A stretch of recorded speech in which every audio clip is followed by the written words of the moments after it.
Selamat siang Bapak Ibu Saudara sekalian. Kami dari Studi Sintang 2 akan mempresentasikan hasil dari analisis kami selama 1 semester. Berikut adalah tim penyusun. Berikut adalah konten yang akan kami paparkan. Yang pertama yaitu overview. Nah, yang pertama yaitu masalah utama Kabupaten Sintang adalah pembangunan infrastruktur wilayah yang masih belum optimal dan juga ketidaksesuaian antara kondisi lingkungan di Kabupaten Sintang dengan perannya sebagai Heart of Borneo. Di lain itu juga, pendapatan daerah dan penanaman modal masih rendah. Nah, untuk poin kedua, ternyata Kabupaten Sintang ini berpotensi dalam peningkatan pertumbuhan ekonomi melalui pengoptimalan pemanfaatan sumber daya dengan didukung lokasi yang strategis. Untuk poin ketiga, rekomendasi yang kami bawakan adalah ekstensifikasi permukiman, eco-sanctuary, dan agropolitan. Nah, untuk poin keempat, ini adalah beberapa isu strategis yang akan kami bawakan untuk berikutnya. Lalu, fisik wilayah. Berikut lokasi Kabupaten Sintang di Kalimantan Barat. Selanjutnya, jarak relatif Kabupaten Sintang dengan titik strategis. Berikut administrasi Kabupaten Sintang. Selanjutnya, guna lahan DAS Kabupaten Sintang. Berikut geologi dan jenis tanah Kabupaten Sintang. Dan selanjutnya, topografi dan kesesuaian lahan. Selanjutnya adalah visi Kabupaten Sintang. Kami memiliki visi terciptanya Kabupaten Sintang sebagai beranda depan yang kultural, livable, aksesibel, dan mandiri berbasis pembangunan tangguh dan lestari pada tahun 2045. Next. Berikut merupakan komponen-komponen visi. Next. Baik, selanjutnya adalah indikator keberhasilan dari visi Kabupaten Sintang. Next, selanjutnya akan dijelaskan oleh teman saya. Selanjutnya saya akan menjelaskan mengenai sosial kependudukan. Dari tahun 2011 hingga 2020, pertumbuhan penduduk meningkat sebanyak kurang lebih 50.000 jiwa. Dari grafik persebaran penduduk terbanyak ada di kota Sintang. Selanjutnya, laju pertumbuhan penduduk Sintang terus menurun. Penurunan drastis terjadi pada tahun 2020. Berikut merupakan proyeksi penduduk Sintang hingga tahun 2045. Selanjutnya, berdasarkan perhitungan yang dilakukan, Kabupaten Sintang kepadatan penduduk bruto tergolong rendah, kepadatan penduduk neto tergolong tinggi, dan kepadatan fisiologis tergolong rendah. Selanjutnya, pada tahun 2020, Kabupaten Sintang sedang mengalami bonus demografi. Berikutnya, berdasarkan grafik, tingkat kesehatan di Kabupaten Sintang masih belum optimal, terutama kesehatan pada bayi. Berdasarkan grafik di samping, program pembangunan pendidikan masih belum maksimal dan program pendidikan belum berhasil. Berikutnya, pendapatan Kabupaten Sintang meningkat 7,07 juta rupiah, indikasi program hilirisasi industri pemerintah berhasil. Kemudian pengeluaran Kabupaten Sintang meningkat 0,43 juta rupiah, indikasi daya beli dan kesejahteraan masyarakat meningkat. Dan selanjutnya, pola permukiman berdasarkan etik bersifat menyebar. Selanjutnya akan dijelaskan oleh teman saya. Selanjutnya, saya akan memaparkan mengenai perekonomian wilayah. Sektor dengan kontribusi tertinggi pertumbuhannya tiap tahun makin meningkat. Laju pertumbuhan PDRB menurun pada tahun 2020. PDRB diproyeksikan melebihi 20 triliun pada tahun 2045. Selanjutnya adalah pemaparan analisis penentuan sektor unggulan menggunakan analisis LQ, shift share, dan tipologi klasen.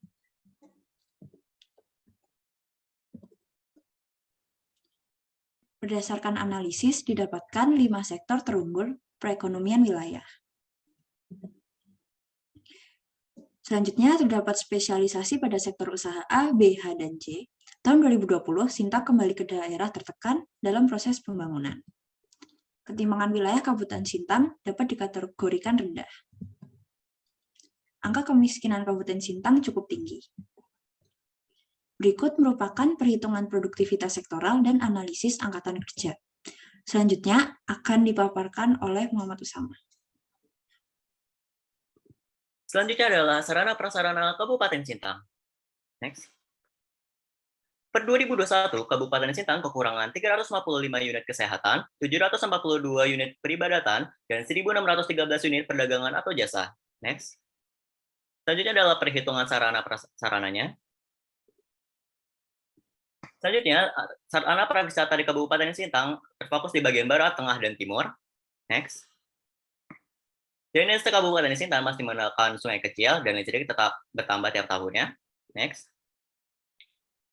Transportasi umum masih sedikit dan mayoritas menggunakan sepeda motor, serta persampahan didominasi penanganannya dengan cara dibakar, dikubur, dan dibuang.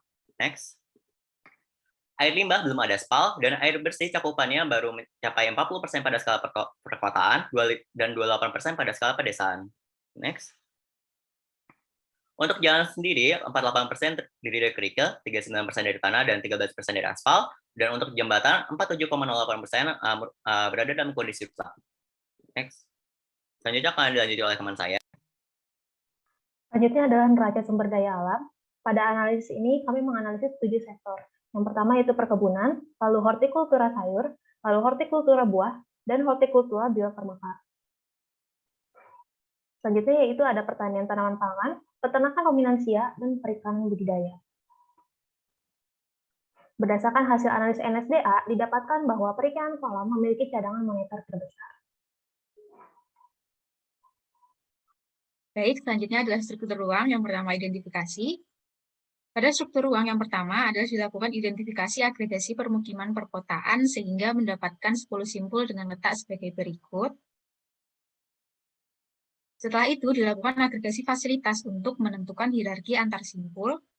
Berikut identifikasi skalogram dan Marshall. Berikut hasil pengelompokannya.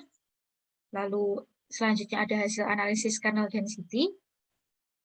Selanjutnya ada hasil identifikasi jaringan penghubung, di mana tidak ditemukan jaringan penghubung formal pada simbol 7 dan 9.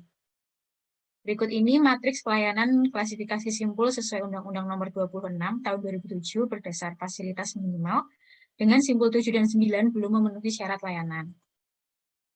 Selanjutnya dilakukan evaluasi. Yang pertama didapatkan 5 potensi simpul permukiman perkotaan baru yang didapatkan dari hasil agregasi fasilitas yang melibatkan perdesaan juga. Selanjutnya ada aksesibilitas pada 10 simpul yang dapat terlihat di peta. Selanjutnya pada evaluasi konektivitas terdapat 10 titik dan 14 garis penghubung. Nah, dengan indeks alfa, beta, gamma, konektivitas yang tersedia pada 10 simpul baru memenuhi separuh jaringan yang memungkinkan.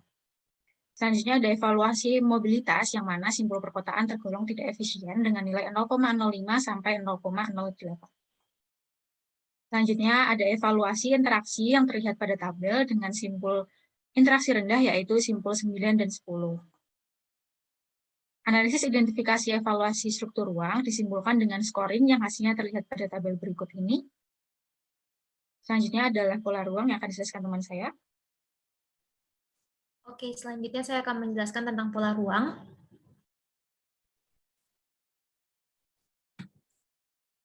Penggunaan lahan existing dan rencana pola ruang diidentifikasikan berdasarkan Permen ATR nomor 14 tahun 2021 dan juga RT/RW Kabupaten Sintang tahun 2016 sampai dengan tahun 2036.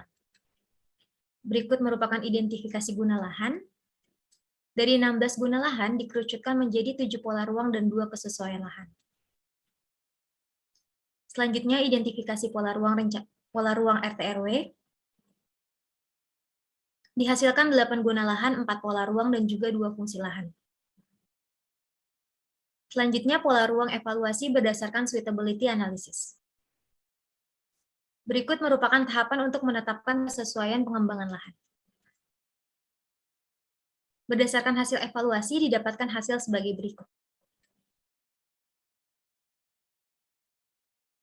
Identifikasi dan evaluasi sebelumnya digunakan sebagai dasar analisis kesesuaian lahan yang sesuai dengan pendekatan ecological sensitivity dan juga sustainable developability sehingga didapatkan hasil sebagai berikut.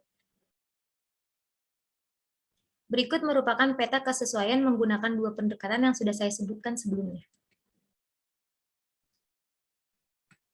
Dilakukan juga evaluasi lahan permukiman sehingga didapatkan hasil luas lahan permukiman existing telah mencukupi kebutuhan lahan permukiman hingga tahun 2045.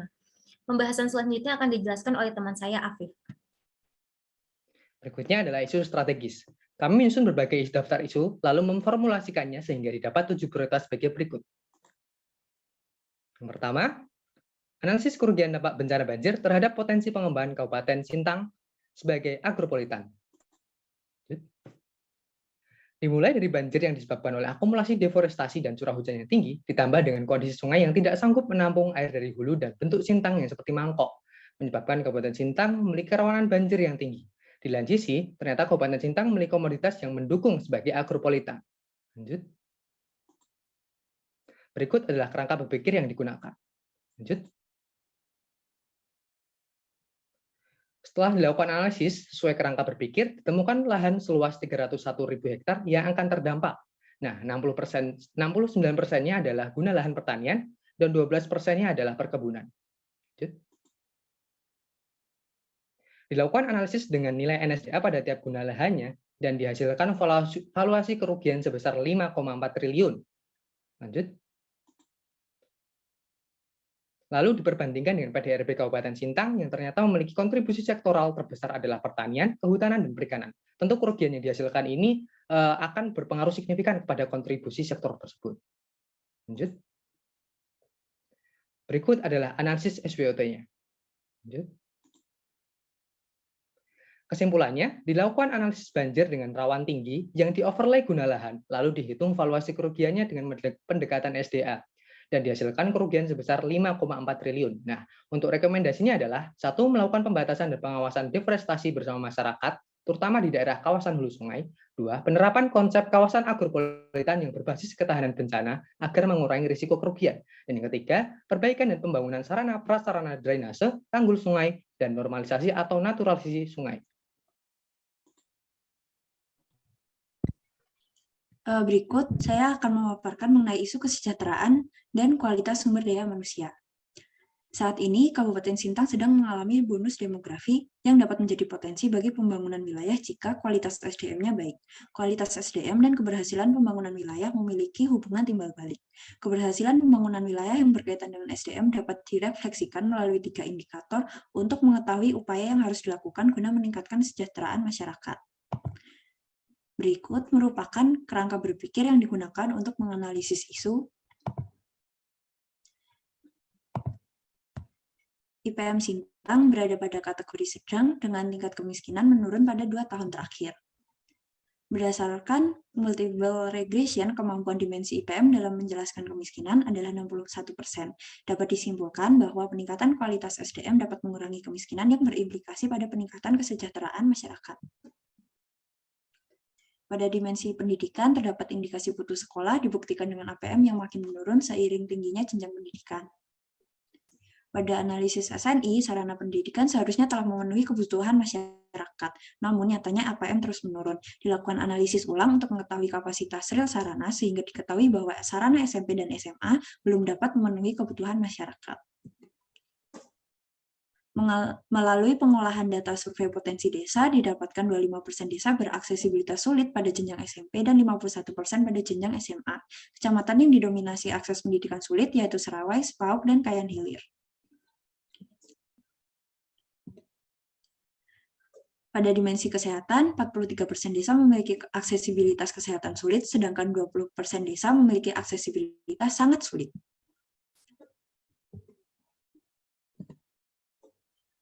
Pengeluaran per kapita Kabupaten Sintang masih jauh lebih rendah dari ibu kota Provinsi Pontianak. Berdasarkan Bappenas, masyarakat dengan tingkat pendidikan rendah umumnya bekerja pada sektor informal, di mana sektor informal memiliki persyaratan masuk lebih mudah. Pada grafik dapat dilihat korelasi antara dominansi tenaga kerja berpendidikan rendah sejalan dengan banyaknya pekerja sektor informal agriculture. Sektor agriculture memiliki produktivitas sangat rendah yang berimplikasi pada upah tenaga kerja yang rendah. Hal ini berdampak pada pengeluaran per kapita Kabupaten Sintang. Berikut merupakan faktor penghambat aksesibilitas dan penyediaan layanan. Kesimpulan dari analisis isu ini adalah angka kemiskinan dapat diturunkan melalui peningkatan kualitas SDM. Kemiskinan bersifat struktural karena berhubungan dengan hambatan struktural dalam mengakses layanan sosial. Diperlukan kebijakan bersifat advokatif dan inklusif untuk mengubah struktur sosial tersebut. Berikut merupakan rekomendasi yang saya berikan mencakup peningkatan akses pelayanan, peningkatan kualitas infrastruktur jalan dan transportasi umum, optimalisasi pemanfaatan teknologi, hilirisasi industri produk agriculture, dan seterusnya sesuai dengan rekomendasi yang tertera pada presentasi. Selanjutnya saya akan menjelaskan analisis isu inefisiensi mobilitas. Latar belakang analisis isu ini adalah pada kondisi existing, panjang jalan yang merupakan wewenang Kabupaten Sintang dengan kondisi permukaan aspal masih di bawah 20% dan terus menurun hingga 11,96% dari panjang total pada tahun 2020. Padahal, infrastruktur transportasi merupakan salah satu infrastruktur kunci dalam mendorong pertumbuhan perekonomian dan pembangunan suatu daerah. Dengan adanya kondisi tersebut, menyebabkan inefisiensi mobilitas sehingga aktivitas perekonomian menjadi terhambat dan skala jangkauan masyarakat menjadi semakin sempit. Berikut merupakan kerangka berpikir dari analisis isu ini. Ya. Berikut merupakan hasil analisis aksesibilitas dan mobilitas yang telah kami lakukan. Dapat dilihat bahwa secara keseluruhan, efisiensi jaringan terhadap jarak antar simpul tergolong tidak efisien. Hal ini disebabkan oleh rendahnya kualitas jalan yang terdapat di Kabupaten Sintang. Analisis ini menggunakan dua metode, yaitu metode kualitatif dan kuantitatif, yaitu analisis regresi. Nah, dari analisis yang telah dilakukan, didapatkan 4 temuan. Yang pertama itu terdapat ketidaksesuaian antara strategi RT/RW dengan kondisi existing. Lalu yang kedua itu kondisi infrastruktur berdampak langsung pada peningkatan PDRB dan juga berdampak tidak langsung pada peningkatan pembentukan modal serta jumlah pekerja. Lalu yang ketiga yaitu ternyata variabel panjang jalan berkontribusi sebesar 43% terhadap percepatan pertumbuhan ekonomi. Lalu yang terakhir yaitu rendahnya kualitas infrastruktur transportasi dapat menyebabkan Kabupaten Sintang mengalami transport poverty yang kedepannya akan berujung pada social exclusion. Berikut merupakan persamaan model regresi yang saya buat yang dapat dijadikan alat prediksi atau estimasi seberapa jauh pengaruh panjang jalan terhadap percepatan pertumbuhan ekonomi di Kabupaten Sintang. Dari hasil analisis tersebut dapat disimpulkan bahwa wilayah yang memiliki kecukupan infrastruktur dalam arti mempunyai mobilitas yang efisien akan memiliki tingkat produktivitas yang tinggi, sehingga permasalahan infrastruktur transportasi darat ini perlu menjadi perhatian bagi pemerintah Kabupaten Sintang. Rekomendasi yang bisa saya berikan ada 3, yaitu yang pertama, menyusun kebijakan program peningkatan infrastruktur, lalu yang kedua, membenahi prasarana jalan yang sudah rusak, dan yang terakhir yaitu melakukan pemeliharaan infrastruktur jalan secara berkala.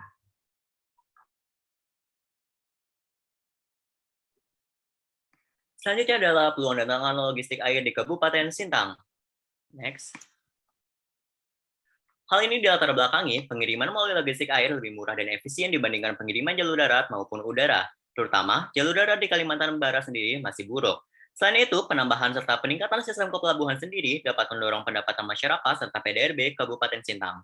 Lalu, pembangunan pelabuhan Kijing di Kalimantan Barat serta PLBN Veikelik di perbatasan Sarawak perlu didukung oleh jalur logistik air yang baik dan dari Kabupaten Sintang untuk menopang meningkatkan pasar pelaku agrikultur, UMKM serta industri.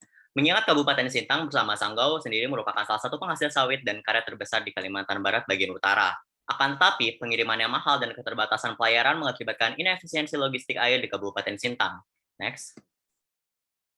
Berikut merupakan kerangka berpikir yang saya pakai. Next. Berikut merupakan identifikasi kepelabuhan. Next. Selanjutnya, indikasi terjadinya inefisiensi logistik dapat dilihat melalui harga pengiriman antar pelabuhan, di mana saat ini harga pengiriman dari Pelabuhan Tanjung Priok ke Pelabuhan Dwi Kora di Pontianak lebih murah 25% dibandingkan dari Dwi Kora ke Pelabuhan Sungai Durian di Kabupaten Sintang. Padahal dalam waktu dekat, harga pengiriman dari Jakarta ke Pontianak akan semakin berkurang dengan kehadiran Pelabuhan Kijing. Next. Selanjutnya, dengan analisis performa logistik World Bank secara kualitatif, melalui dimensi administrasi, infrastruktur, pelacakan, kemudahan ekspor-impor, kualitas pengiriman, serta ketepatan waktu, performa logistik di Kabupaten Sintang dapat dikatakan masih belum baik. Next. Selanjutnya, melalui analisis supply dari industri CPO, demand barang dari pasar, serta jangkauan hinterland ke pelabuhan. Next. Didapatkan 3 daerah yang perlu diintervensi untuk mencegah terjadinya alur pelayaran yang tidak loop dan tidak efisien, yaitu daerah A dan B yang perlu dilakukan intervensi peningkatan supply demand barang, serta daerah C yang potensial berkembang namun belum memiliki akses ke fasilitas pelabuhan. Next. Kesimpulannya adalah peluang logistik air di Kabupaten Sintang adalah peningkatan pangsa pasar petani, UMKM, serta industri melalui Pelabuhan Kijing dan PLBN Veikelik. Untuk tantangannya sendiri, Kabupaten Sintang masih memiliki performa logistik yang belum baik serta kurang seimbangnya antara supply, demand, serta fasilitas kepelabuhan di beberapa titik menyebabkan alur kapal tidak loop dan kurang efisien. Untuk rekomendasinya sendiri, pertama, perlu adanya pembangunan pasar dan pelabuhan serta pendorongan pembangunan UMKM atau industri di daerah A, B, dan C. Dan untuk yang kedua adalah peningkatan performa pelabuhan melalui peningkatan infrastruktur, transparansi data di platform online, prevensi sedimentasi, serta perhitungan ke dalam laut untuk menunjang pelayaran di Kabupaten Sintang. Next. Selanjutnya akan dilanjutkan oleh teman saya. Di sini saya melakukan analisis mendalam isu dengan judul kesiapan kawasan strategis dari sudut kepentingan ekonomi Kecamatan Kayan Hilir, Bedai Sungai Tebelian sebagai kawasan agropolitan Kabupaten Sintang. Pengambilan isu tersebut dilatar belakangi oleh alasan yang pertama yaitu kesenjangan pembangunan antar wilayah, potensi sumber daya alam yang melimpah, mandat RT/RW Kabupaten Sintang tahun 2016 sampai dengan tahun 2036, dan juga perpanjangan rantai nilai komoditas unggulan. Berikut merupakan kerangka berpikir yang digunakan sebagai perumusan isu dan ditemukan hasil penelitian berdasarkan perhitungan AHP dapat diketahui kesiapan kawasan strategis sebagai kawasan agropolitan Kabupaten Sintang termasuk ke dalam kategori siap. Siap menjadi kawasan agropolitan dilihat dari faktor potensi fisik, agribisnis, komoditas, infrastruktur, dan juga kelembagaan. Berdasarkan penelitian tersebut dapat saya simpulkan yang pertama potensi fisik termasuk ke dalam kategori mendukung sebagai kawasan agropolitan dengan luas lahan pertanian sebesar 87%. Yang kedua yaitu potensi agribisnis termasuk ke dalam kategori mendukung. Yang ketiga yaitu potensi komoditas termasuk dalam kategori kurang mendukung. Potensi infrastruktur termasuk ke dalam kategori kurang mendukung. Potensi kelembagaan termasuk dalam kategori kurang mendukung, dan yang terakhir yaitu berdasarkan hasil scoring dan pembobotan AHP dilihat dari kriteria di atas, kawasan strategis siap dikembangkan menjadi kawasan agropolitan, namun perlu perbaikan pada faktor komoditas, infrastruktur, dan juga kelembagaan. Oleh karena itu, saya juga memberikan rekomendasi strategi pengembangan yaitu yang pertama, perlu adanya pembangunan infrastruktur yang mendukung kegiatan agribisnis seperti gudang, subterminal, sarana perdagangan dari hulu hingga ke hilir. Yang kedua yaitu perlu adanya peningkatan sumber daya manusia melalui pelatihan dan pengembangan kelompok tani dengan pendekatan agroteknopolitan. Yang ketiga, perlu adanya pengoptimalan urban-rural linkage antara pusat kota yaitu Kecamatan Sintang dengan kawasan strategis yang masuk ke dalam kawasan pedesaan. Selanjutnya, laju deforestasi Kabupaten. Hutan di Kabupaten Sintang menyumbang 1,3% dari total hutan di Indonesia. Sedangkan dari total luas Kabupaten Sintang sendiri, 59%-nya merupakan kawasan hutan yang terdiri dari hutan induk dan hutan produksi. Pada November lalu terjadi banjir di Sintang selama 4 pekan, di mana salah satu penyebabnya adalah deforestasi. Berikut merupakan kerangka berpikir dari isu ini. Analisis ini menggunakan metode kualitatif dari studi literatur yang dilakukan, dapatkan temuan-temuan yaitu yang pertama peta penggunaan lahan seperti berikut. Selanjutnya, grafik berikut merupakan penambahan luas deforestasi sejak tahun 2000 hingga 2019, dengan deforestasi tertinggi terjadi pada tahun 2013. Berikutnya, data deforestasi kawasan hutan di Kalimantan Barat pada tahun 1990 hingga 2015. Dari grafik tersebut, Kabupaten Sintang menduduki peringkat keempat dari luas deforestasi tertinggi di Kalimantan Barat, yaitu sebanyak 5,5%. Selanjutnya, penyebab deforestasi akibat kebakaran. Kebakaran di Sintang disebabkan pembakaran hutan secara ilegal yang salah satunya disebabkan kegiatan masyarakat yang membersihkan lahan dengan cara dibakar. Penyebab lain dari deforestasi yakni alih fungsi lahan ke pertanian, perkebunan, dan tumpang tindih permukiman dengan kawasan hutan. Dari grafik di samping, tingginya deforestasi mengakibatkan banyaknya emisi yang dihasilkan. Emisi tertinggi yakni pada tahun 2006 hingga 2009 sebanyak 4.615.159 ton karbon dioksida ekuivalen. Yang disebabkan oleh deforestasi yaitu menurunnya kualitas tanah, banjir, berkurangnya tutupan lahan, dan berkurangnya daerah resapan air. Dari hasil analisis dan temuan, didapatkan kesimpulan bahwa penyebab deforestasi Kabupaten Sintang dilakukan oleh adanya alih fungsi lahan, kebakaran hutan, pertanian, perkebunan, serta tumpang tindih permukiman. Berdasarkan hasil temuan, perubahan alih fungsi lahan menjadi perkebunan kelapa sawit menjadi penyebab utama dari deforestasi ini. Deforestasi mengakibatkan hilangnya kesuburan tanah, kurangnya kemampuan tanah untuk menyerap air, dan peningkatan emisi gas. Maka dari itu diberikan rekomendasi berupa perlu adanya pembaruan data agar dapat menjadi dasar pertimbangan tata kelola hutan dan penetapan kebijakan. Yang kedua yaitu pemantauan dan melakukan tindak tegas atas pelanggaran. Yang ketiga memperketat perizinan pembangunan lahan perkebunan kelapa sawit. Yang keempat peningkatan efisiensi produktivitas perkebunan. Yang kelima melakukan rehabilitasi hutan dan lahan. Dan yang keenam memaksimalkan program Sintang Lestari. Selanjutnya akan dijelaskan oleh teman saya Kak Budi. Baik, selanjutnya adalah isu pengembangan dan pengelolaan agrikultur berbasis kelestarian lingkungan hidup. Sebagai latar belakang, pertanian lahan kering campuran sebesar 44,56% dari luas total. Nah, luasan tersebut membuktikan besarnya pemanfaatan lahan agrikultur di Kabupaten Sintang yang pada kondisi existingnya, sektor unggulan dan sektor basis yang dimiliki oleh sektor pertanian, kehutanan, dan perikanan, termasuk perkebunan di dalamnya. Nah, nilai valuasi moneternya pun juga memiliki nilai yang tinggi. Namun, dalam pengembangannya, terutama sawit, diduga menimbulkan banyak dampak negatif terhadap lingkungan. Sebagai komitmen melalui Lingkar Temu Kabupaten Lestari, Forum Kelapa Sawit Berkelanjutan, juga visi perencanaan, perlu diketahui keadaan agrikultur di Kabupaten Sintang dari segi kelestarian lingkungan hidupnya. Berikut adalah kerangka berpikir. Nah, hasil yang ditemukan, Kabupaten Sintang berfokus kepada pengembangan kelapa sawit yang pada praktiknya memiliki berbagai konflik tenurial dan meningkatkan emisi gas rumah kaca. Nah, terdapat gap juga pada standar kelapa sawit berkelanjutan dunia, yakni RSPO, dengan keadaan di Sintang saat ini terlalu berfokus pada perluasan lahan tanpa meningkatkan produktivitas. Berikut adalah hasil analisis SWOT-nya. Sebagai kesimpulan, potensi agrikultur yang sangat tinggi, terutama dalam meningkatkan ekonomi. Terjadi berbagai dampak negatif termasuk lingkungan. Dengan gap yang harus diatasi adalah metode sederhana, bibit kurang berkualitas, dan ekspansi lahan besar-besaran. Rekomendasi yang dapat saya berikan adalah perlu meningkatkan pengelolaan dan pemanfaatan sektor agrikultur selain perkebunan sawit yang juga memiliki produktivitas dan valuasi moneter tinggi. Selanjutnya ada pembatasan ekstensi lahan sawit secara tegas, akan lebih baik untuk fokus kepada memaksimalkan lahan sawit yang ada saat ini dengan meningkatkan produktivitas yang dapat dilakukan, diukur, diawasi, implementasinya melalui sertifikasi RSPO sebagai jaminan kelestarian lingkungan hidup di Kabupaten Sintang. Selanjutnya akan dijelaskan oleh teman saya. Selanjutnya ada potensi dan masalah. Kami menyajikan analisis potensi dan masalah dengan menggunakan diagram pohon untuk menunjukkan hubungan sebab akibat dan hierarkinya. Berikut merupakan diagram potensi. Lalu selanjutnya berikut merupakan diagram masalah yang berikut merupakan diagram tujuan. Selanjutnya kami juga membuat rekomendasi untuk dipertimbangkan dalam perencanaan Kabupaten Sintang. Next. Terdapat 3 rekomendasi yang telah kami buat. Yang pertama yaitu ekstensifikasi permukiman. Lalu yang kedua itu eco-sanctuary. Lalu yang ketiga adalah agropolitan. Berikut merupakan perbandingan 3 alternatif yang telah disebutkan sebelumnya. Di dalam perbandingan ini terdapat kelebihan dan kekurangan sehingga perbandingan ini dapat digunakan dalam pertimbangan pemilihan rekomendasi ke depannya. Sekian dari kami, mohon maaf bila ada kesalahan. Wassalamualaikum warahmatullahi wabarakatuh.